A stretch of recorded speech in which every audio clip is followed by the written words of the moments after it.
Thank you very much for watching this video presentation as part of the Anglican-Lutheran Society's virtual conference in 2021 under the title Stumbling Blocks and Springboards, Walking Together for Forgiveness and Reconciliation. My name is Will Adam and I'm the Director of Unity, Faith and Order and Deputy Secretary General of the Anglican Communion. I'm a priest of the Church of England and part of my role is to be the Anglican Co-Secretary of ARCIC, the Anglican Roman Catholic International Commission, and IARCM, the International Anglican Roman Catholic Commission on Unity and Mission. The history of division between Protestant and Catholic in the Reformation period does not make easy reading for the ecumenist. Put simply, in the British Isles, during the period of the Long Reformation, Anglicans, as they became known later, and Catholics were pitted against one another as enemies. Declarations of heresy and excommunication came one way, allegations of treason flew the other. There was a latent anti-Catholicism in parts of Britain that bubbled up particularly in the 19th century, and at the same time, and probably connected, a significant number of conversions of Anglicans to the Catholic Church, among them the profoundly significant St. John Henry Newman. But then came the ecumenical century. The churches, primarily at first in Europe and North America, and then spreading out around the world, began to talk to one another. Unity, however what it was to be practically defined, became a watchword, and the early meetings of the missionary movements, Faith and Order, and Life and Work began. In 1921, a group of English High Church Anglicans and French and Belgian Catholics met for discussions in Belgium, against a backdrop of both the First World War and Apostolice Curae.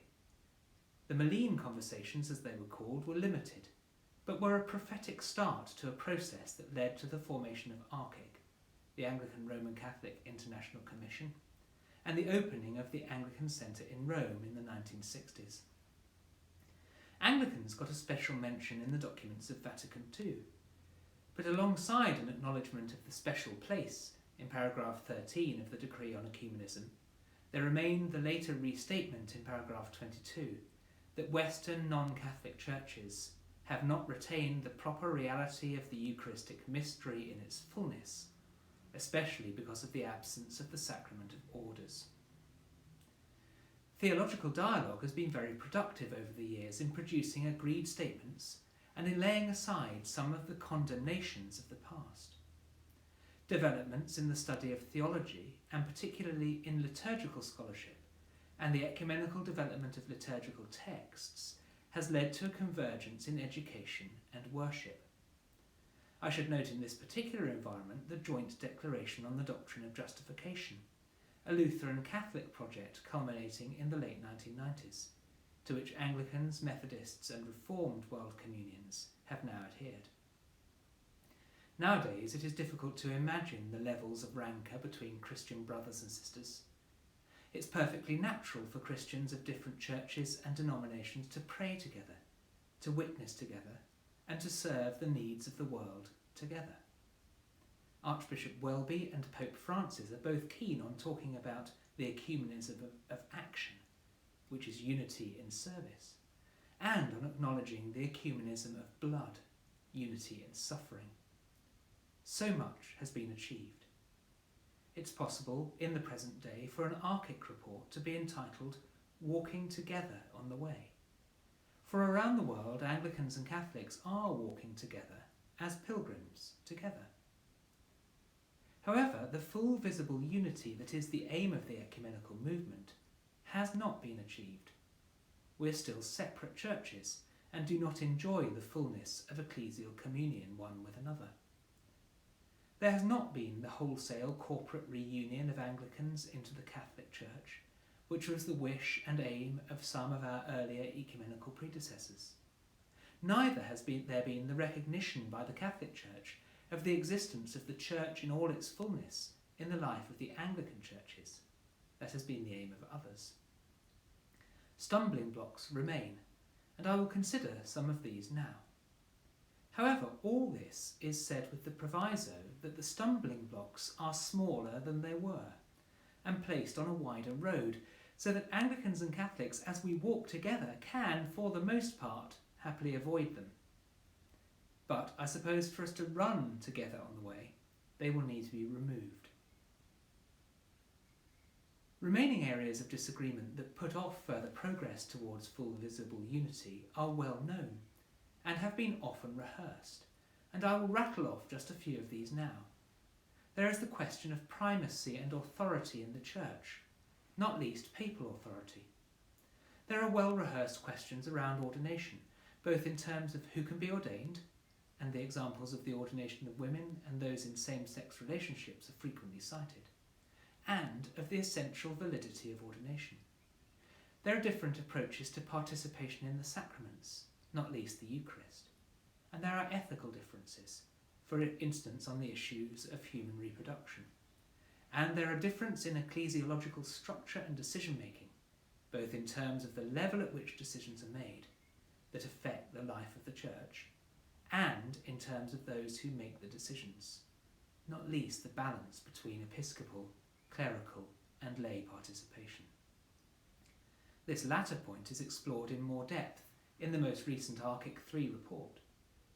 It's worth pointing out, though, that some of these difficulties, not least on ethical issues, are being played out within the churches as well as or instead of between them. Consequently, issues around, say, sexual ethics or bioethics, anthropology and gender are wider questions. They have formed a focus and a stumbling block in Anglican Catholic dialogue, but are not exclusively found there. In the second part of this paper, I would like to put forward some thoughts on what I think may well be the underlying stumbling block, and then attempt to re-envisage stumbling blocks as springboards. So first, I would like speculatively to propose a sort of synthesis of some of these issues into an overarching stumbling block, which is a mismatch in the understanding of the tolerable limits of diversity within the Church. Or to put it another way, the question, how closely institutionally aligned and how much do we need to be in agreement on an issue to remain in communion with one another? There will be different answers. As I say, this is somewhat speculative, and I would be interested in feedback and wisdom from the Assembly when we have our virtual meeting. The Anglican Communion is a fellowship of churches within the one Holy Catholic and Apostolic Church. That is its self-understanding. An Anglican understanding is that there can be and are many churches within the one Church. Article 19 of the 39 Articles of Religion states that the churches of Jerusalem, Alexandria, Antioch and Rome have erred, but not that they are not churches. Key to the relationship of churches within the Anglican Communion is Ecclesial Communion itself. Communion, a relationship, can be strained and it can be broken, but generally it has been found to be remarkably resilient. Communion implies a mutuality of relationship and recognition between two churches or persons which carries with it a certain cash value. For instance, the ability for lay people and clergy to transfer from one to another with minimal process, and the ability and expectation of taking part in the organs of the Anglican Communion. A defining mark of this communion is communion with the See of Canterbury, but the occupant of the See of Canterbury and the other instruments of communion, which are the Lambeth Conference, the Primates Meeting and the Anglican Consultative Council, only have such authority in the life and workings of a member church as the laws, constitution or canons of that church give them. This arrangement has been seen as weak. Discipline over errant provinces, whatever side you may be on in the present difficulties, cannot be enforced. The Anglican Communion has, for at least the whole of the present century, been wrestling with questions of what it takes for communion to break down, and what, therefore, are the tolerable limits of diversity. But the Anglican Communion has always been diverse. The history of the expansion of Anglicanism around the world shows that Anglican missionaries took along with them their own traditions. There were subtle differences between churches planted by the Episcopal Church and those by the Church of England. Mission societies had their own traditions, and the 19th century divisions in England, particularly between High Church and Low Church, or later Evangelical and Anglo-Catholic, were exported to other parts of the world. As churches around the world then developed their own traditions and planted their own other churches, this variety was compounded. Now, the Catholic Church is also not a single church, but a number of different churches.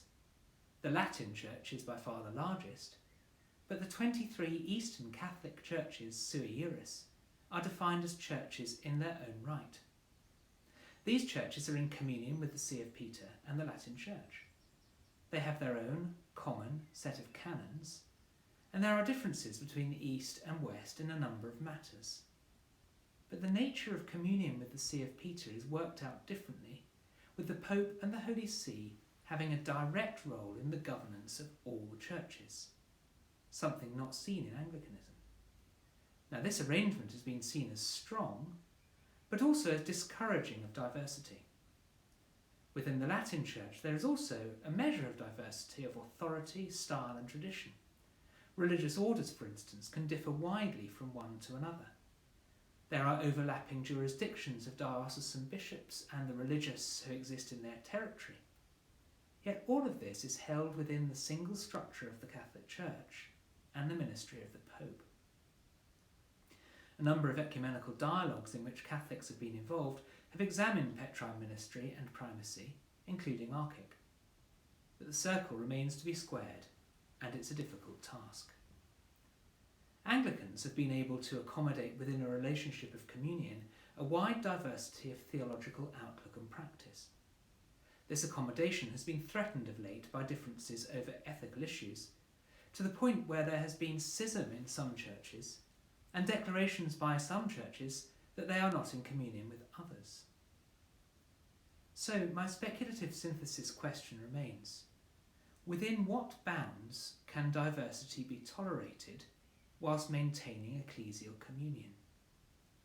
This is a question that Anglicans need to ask ourselves in relation to other relationships too, not least those with non-episcopal churches, or those including some Lutheran churches, whose understanding of the episcopate differs from ours.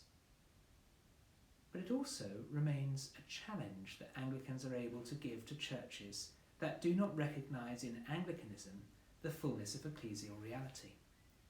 Is an Anglican church really not a church?